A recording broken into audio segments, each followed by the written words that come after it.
bom dia, ou boa tarde agora, bom dia amanhã de manhã, para todos que nos estão aí a ver.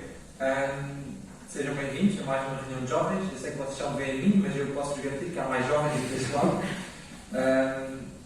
E para começarmos a nossa reunião de jovens desta vez, que é um bocadinho diferente do que gostaríamos e do que temos tido o privilégio de fazer nos últimos ano e meio, vamos começar esta reunião com a música Grande em Poder e vamos cantar de pé. Só os que estão aqui, vocês podem ficar sentados.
Nosso bendito Deus e Pai Celestial, é com gozo e alegria que mais uma vez nos reunimos em Teu nome para assim anunciarmos o Teu nome a toda a criação. Te louvamos pela oportunidade que nos tens dado em celebrar estas reuniões desta maneira. Bem sabemos que Tu és digno de receber a honra e o louvor dos nossos corações. E é isso que, de facto, cada um de nós quer dar mais uma vez quando estamos gravando estes hinos para o Teu louvor. Que o possamos fazer com a intenção de que temos um Deus que tem cuidado de nós e vai cuidar de nós porque Tu és fiel. E é neste Deus que nós confiamos e queremos depositar toda e plena confiança, porque somente Tu és digno de receber a honra e o louvor dos nossos corações. Por isso nos queremos entregar nesta hora, quando cantamos, e também para o teu servo que vai anunciar a tua palavra, que realmente tu possas usar segundo a tua divina vontade. Não seja homem, mas sejas tu falando através do homem que escolhestes para dar mais uma vez a tua palavra àqueles que vão ouvir. Diga depois de abençoar as nossas vidas e para aqueles que vão ouvir este vídeo, que realmente eles possam se alegrar pelo facto de que realmente tem um Deus que vai cuidar de nós em todo o trânsito da nossa vida. Por isso nos queremos entregar nas tuas mãos, desde já agradecidos, em nome do Senhor Jesus. E vamos cantar, aproveitando, dando continuidade à nossa reunião, vamos cantar a próxima música, alegrando de facto isto mesmo que acabamos de cantar, porque Ele é grande em poder, em glória, em graça, é Rei, poderoso, majestoso, Rei de toda a terra. E é com isto em mente que vamos cantar esta próxima música, Somente o Santo Deus. Esta música é nova, vamos ensinar, mas é fácil de apanhar, e vamos cantar também, estando atentos a esta letra que nos lembra de verdades que precisamos nas quais precisamos de refletir e meditar a cada dia.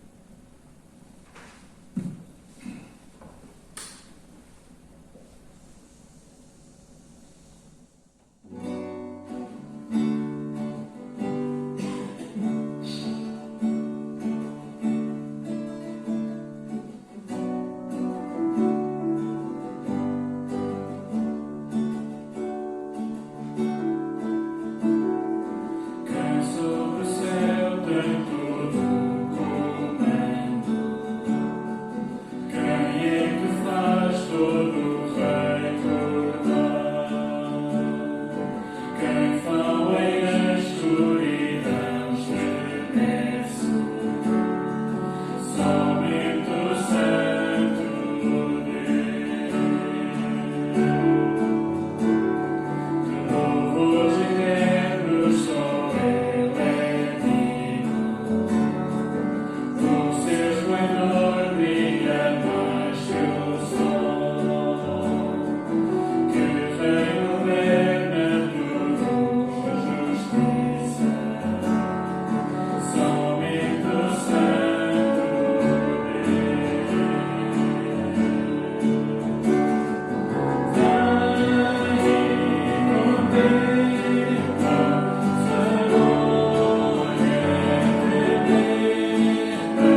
para aqueles que estão, mas convém dizer à mesma. De anúncios, esta manhã, para além dos pedidos de oração, que seriam projetados normalmente, mas que vão ser passados ou mostrados, apenas o irmão Américo Fonseca envia as saudações para os irmãos e julgo que é só, que não há mais nada a anunciar.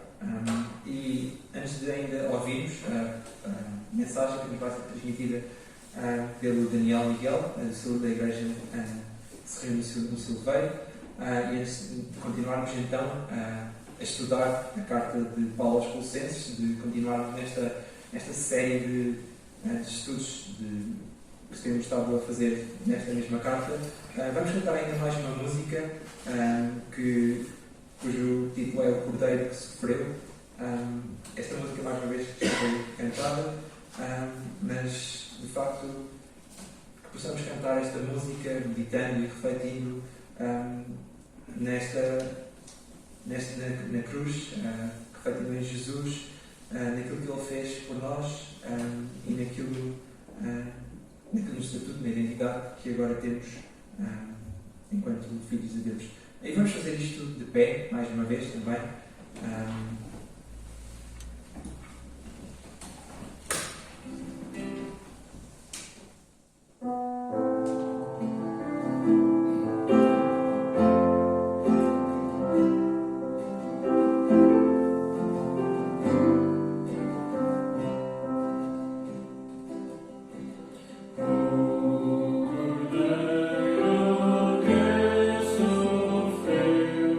Traído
e podem sentar e vamos então agora ouvir a mensagem que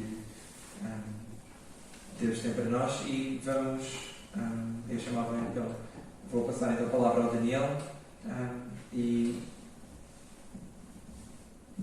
Daniel, se faz favor.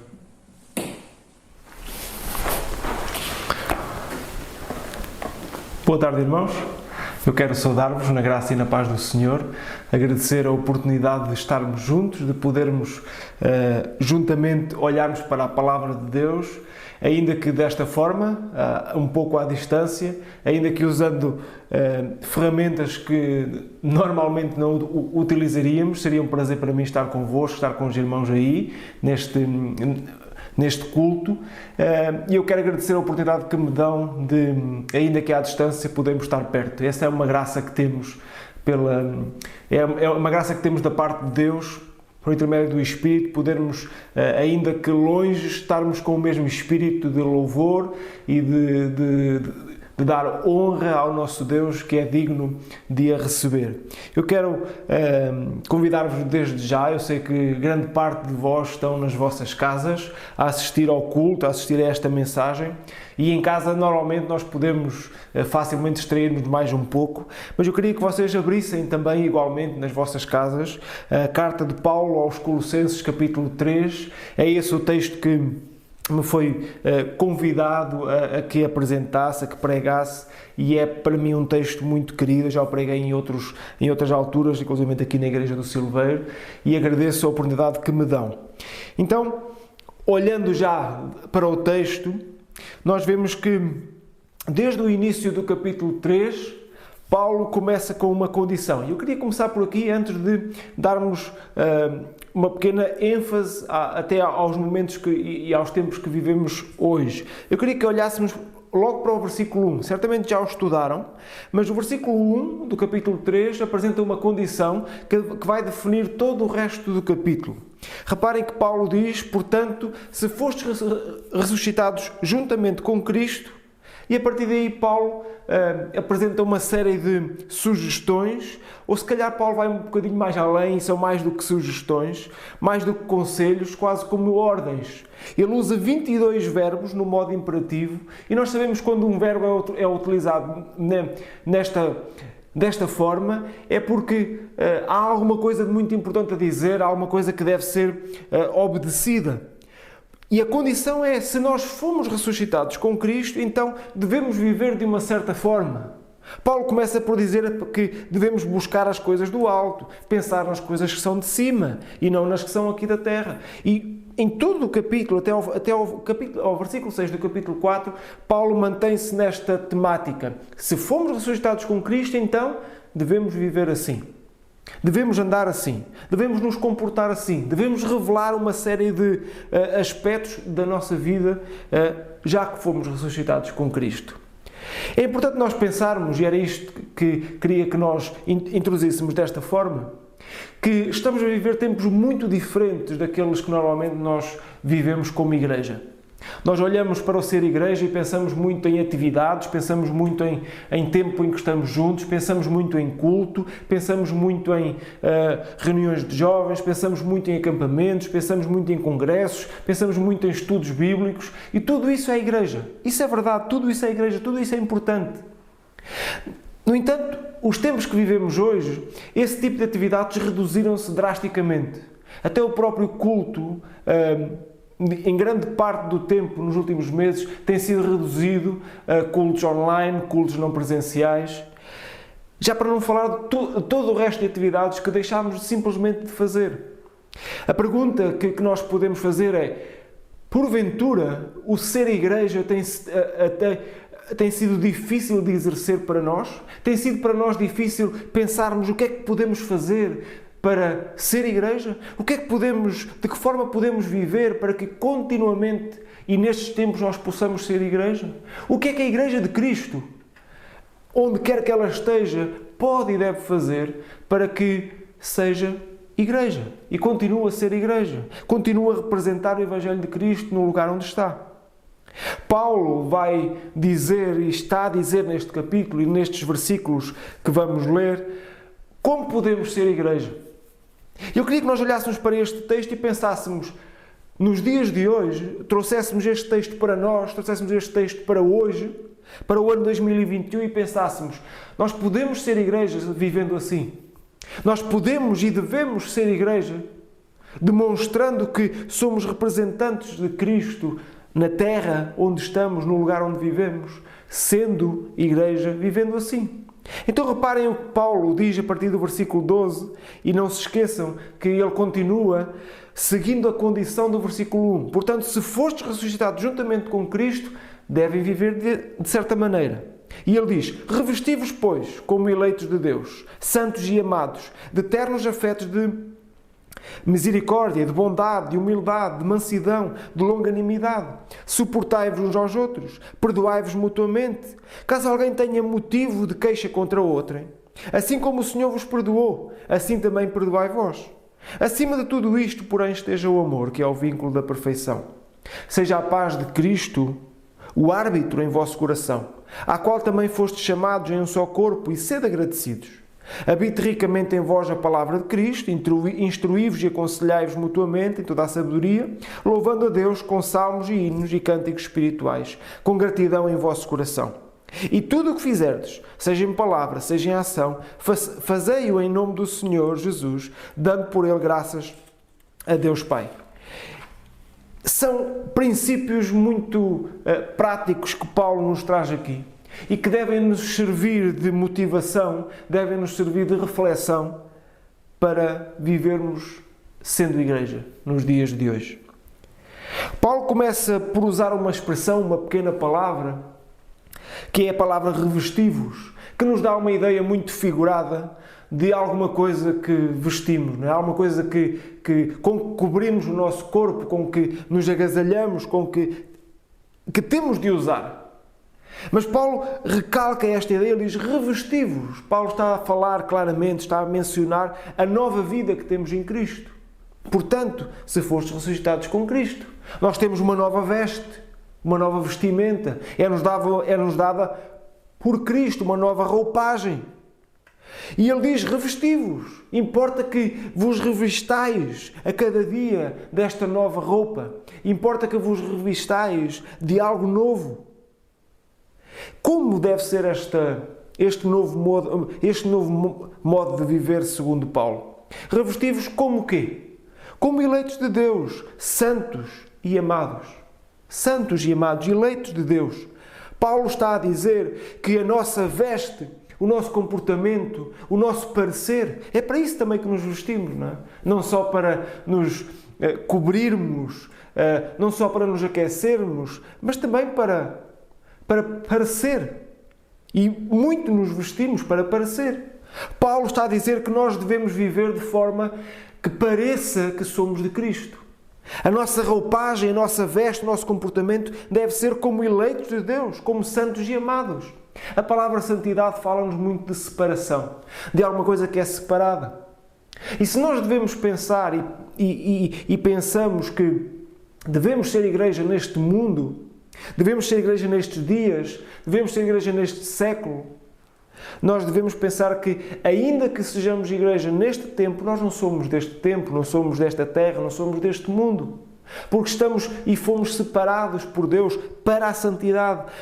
Fomos separados para viver de um modo diferente, um modo digno, como diz a palavra de Deus. Um modo digno de que fomos chamados. Não é? Portanto, esta é a nossa veste, é uma nova identidade, é um novo status que temos. E esse status vem-nos de Cristo, é uma condição que temos em Cristo. Revesti-vos, pois, como filhos de Deus, está Paulo a dizer. Revesti-vos como aqueles que servem a Cristo e forçosamente terão que ser diferentes porque eles são separados. Somos separados para viver de acordo com a palavra de Deus. E como é que deve ser este comportamento? Que tipo de roupa de roupa espiritual, por assim dizer, se podemos dizer isso, com que é que se parece um filho de Deus? Não é? Qual é o modo de viver característico de um filho de Deus? Paulo diz, revesti-vos, pois, como eleitos de Deus, santos e amados, de quê? De ternos afetos de misericórdia, de bondade, de humildade, de mansidão e de longanimidade. Quando lemos este versículo, principalmente a última parte do versículo 12, logo nos lembramos de Gálatas 5:22, onde Paulo lá também descreve as características do fruto do Espírito, em que ele diz que o fruto do Espírito é amor, gozo, paz, longanimidade, benignidade, bondade, fé, mansidão e temperança. E aqui ele usa também estas expressões: misericórdia, bondade, humildade, mansidão, longanimidade. E quão diferentes são estas características das características que nós vivemos hoje e vemos a nossa sociedade comportar-se. Não é? Tudo aquilo que vemos na nossa sociedade é contrário a isto. Tudo aquilo que vemos é contrário à misericórdia, contrário à bondade, à humildade, à mansidão, à longanimidade, ser pacientes. A verdade é que vivemos dias em que parece que vivemos em polos, não é? Ou estás comigo ou estás contra mim. Vemos isso em diversos setores da sociedade, em que não há tolerância, em que não há respeito, em que não há dignidade uns para com os outros. Não é? Aquilo que Paulo diz é que os filhos de Deus, os eleitos de Deus, santos e amados de Deus, separados de Deus para viver de acordo com a sua palavra, eles revelam ternos afetos de misericórdia, de bondade, de humildade, de mansidão e de longanimidade. Quão diferente será se a Igreja viver desta forma? Quão chamativo será para aqueles que estão perto de nós se nós formos misericordiosos, bons, humildes, mansos e longânimos?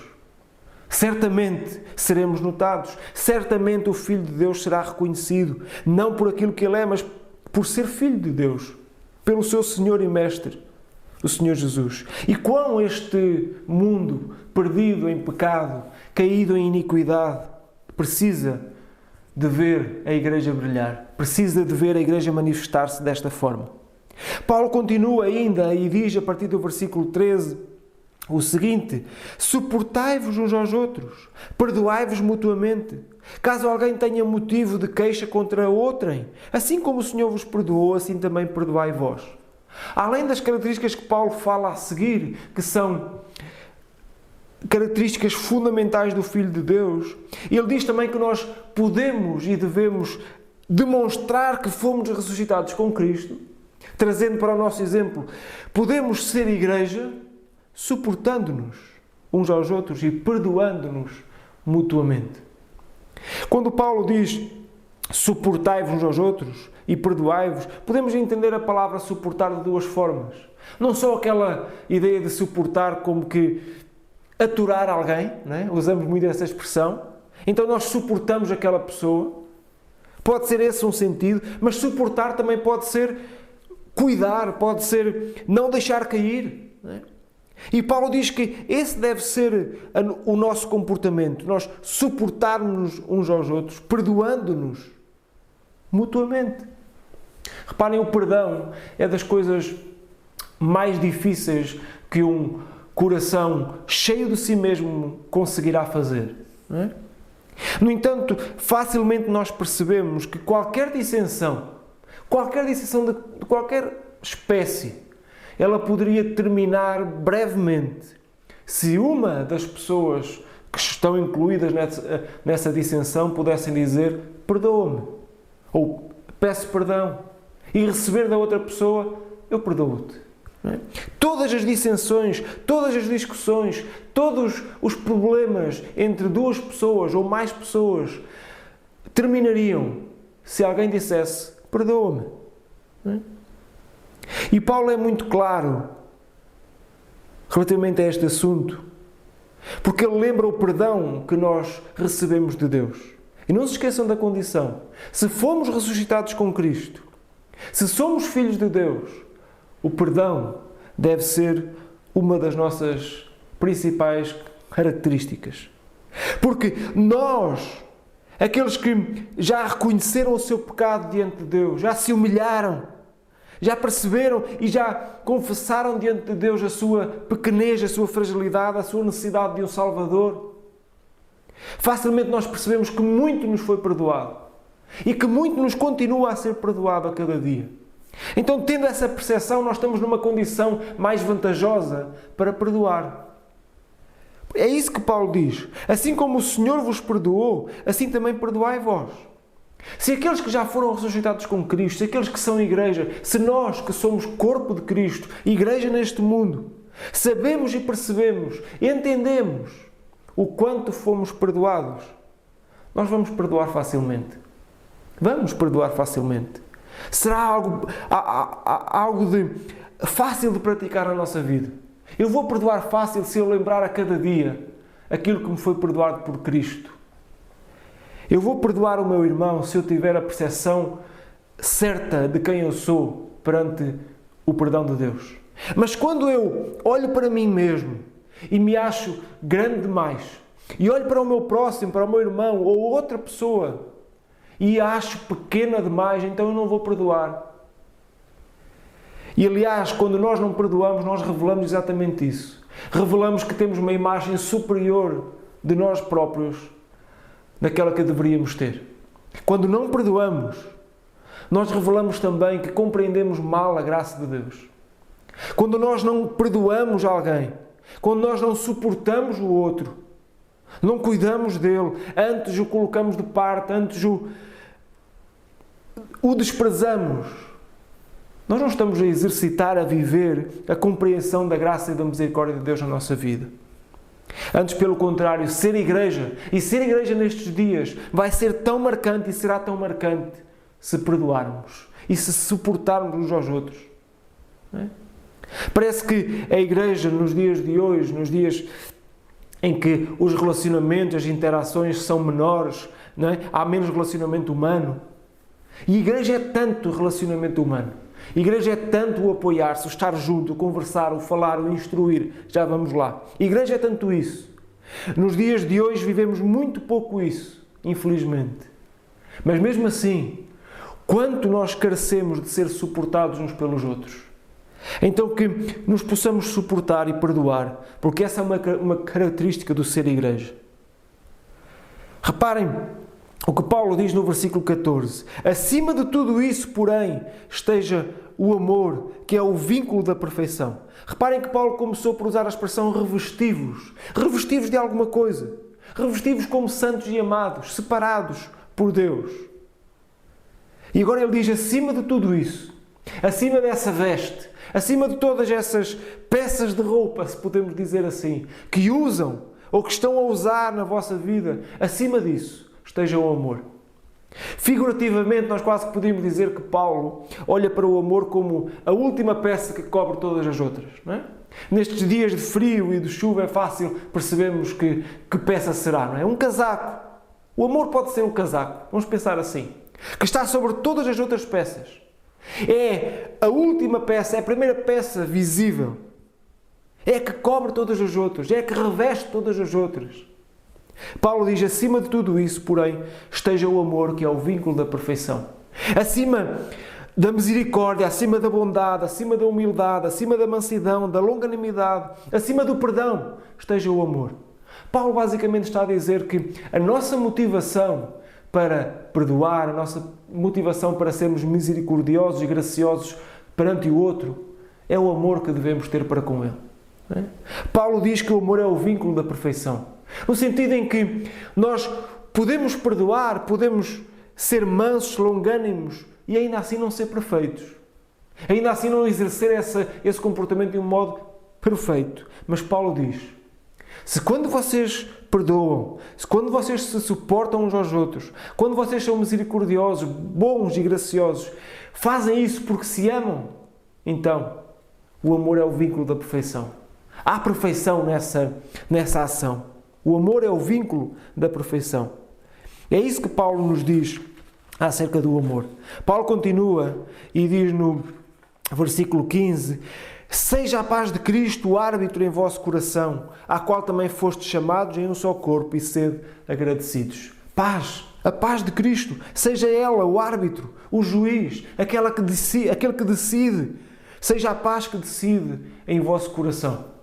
Seja a paz que guia os vossos comportamentos, as vossas decisões. Seja a paz de Cristo que vos leva a tomar decisões importantes ou menos importantes. Seja ela o juiz sobre vós. A palavra de Deus nos diz que a paz de Cristo excede todo o entendimento. E quando pensamos nesta expressão, excede todo o entendimento, podemos pensar sobre duas perspectivas.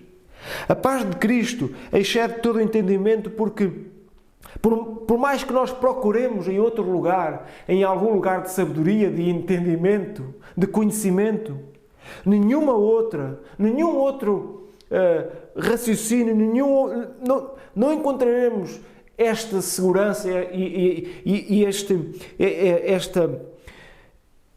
esta segurança em qualquer sítio que não na paz de Cristo.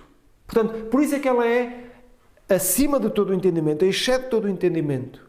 Mas ela também excede todo o entendimento no sentido em que nós podemos sentir a paz de Cristo quando tudo nos diz, quando o entendimento nos diz, quando o conhecimento nos diz, quando as circunstâncias nos dizem, não deves ter paz.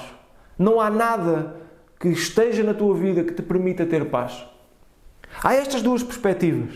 Em mais nenhum lugar encontramos a segurança que encontramos na paz de Cristo e podemos sentir a paz de Cristo mesmo quando tudo nos diz que nós podemos sentir tudo menos paz. Nós sabemos que a paz de Cristo, ela é possível mesmo em momentos de dor. A paz de Cristo, ela é possível mesmo em momentos de provação, de tribulação, de dificuldade. E Paulo diz que ela deve ser o nosso juiz, o nosso árbitro, porque fomos chamados para ela. E sede agradecidos.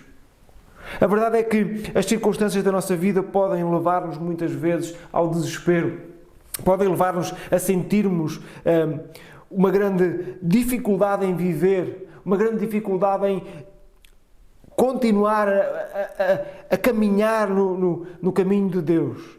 Mas a paz que vem de Cristo, ela excede todo o entendimento.